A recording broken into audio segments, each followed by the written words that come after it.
రాజన్న సిరిసిల్ల జిల్లా ముస్తాబాద్ మండల కేంద్రంలో యూరియా ఎరువుల కొరత రైతులను తీవ్రంగా కలవరపెడుతుంది. స్థానిక ఐకేపీ కార్యాలయంలో యూరియా కోసం ఉదయం నుంచి వేచి ఉన్న రైతులు అందుబాటులో ఎరువు లేదని అధికారులు చెప్పడంతో అసంతృప్తికి లోనై మండల కేంద్రంలోని రాజీవ్ చౌక్ వద్ద రాస్తారోకో చేపట్టారు.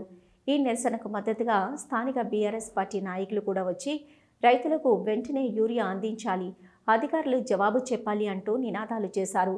వారు మాట్లాడుతూ యూరియా కొరతకు గల కారణాలను అధికారులు సూటిగా వెల్లడించాలని, రైతులకు ఎటువంటి ఇబ్బంది లేకుండా తక్షణమే ఎరువును సరఫరా చేయాలని డిమాండ్ చేశారు.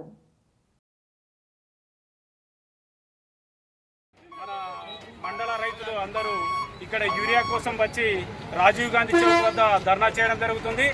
వాళ్ళు అనే విషయం ఏంటంటే గత 10 సంవత్సరాల పాలనలో కేసీఆర్ పాలనలో ఏనాడు కూడా మేము ఈ రోడ్లు ఎక్కిన దాఖలాలు లేవు, మాకు యూరియా లేదు, అది లేదని రోడ్డు ఎక్కిన దాఖలాలు లేదు.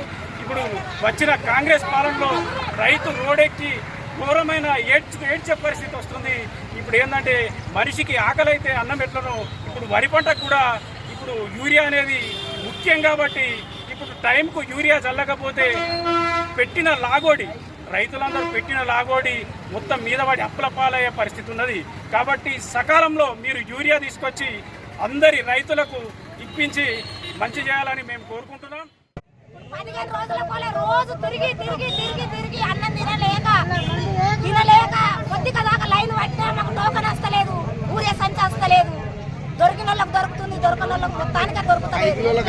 ఇంతవరకు మాకు మందే చల్లలేదు. 3 నెలలు అవుతుంది, నేను వరిసేనేసి 3 నెలలు అవుతుంది. ఒక్క బస్తా దొరకలే నాకు. నా ఇప్పుడు పాస్బుక్ మీద కూడా పేరు చూడు, అక్కడ కూడా పేరు చూడు. ఒక్క బస్తా సంచి మాకు సంచులు కావాలి, ఊరే కావాలి. మాకు ఒక్క సంచి ఎక్కువ ఇవ్వమంటే మేము ఏడబోతాం. షాపులలో లేవు, సొసైటీలో లేదు, ఎక్కడ లేదు. మహిళా గ్రూపు తరపున అంతే అంటే మహిళా గ్రూప్ ఎందుకు ఉండేందుకు? మహిళా గ్రూప్ ఎందుకు?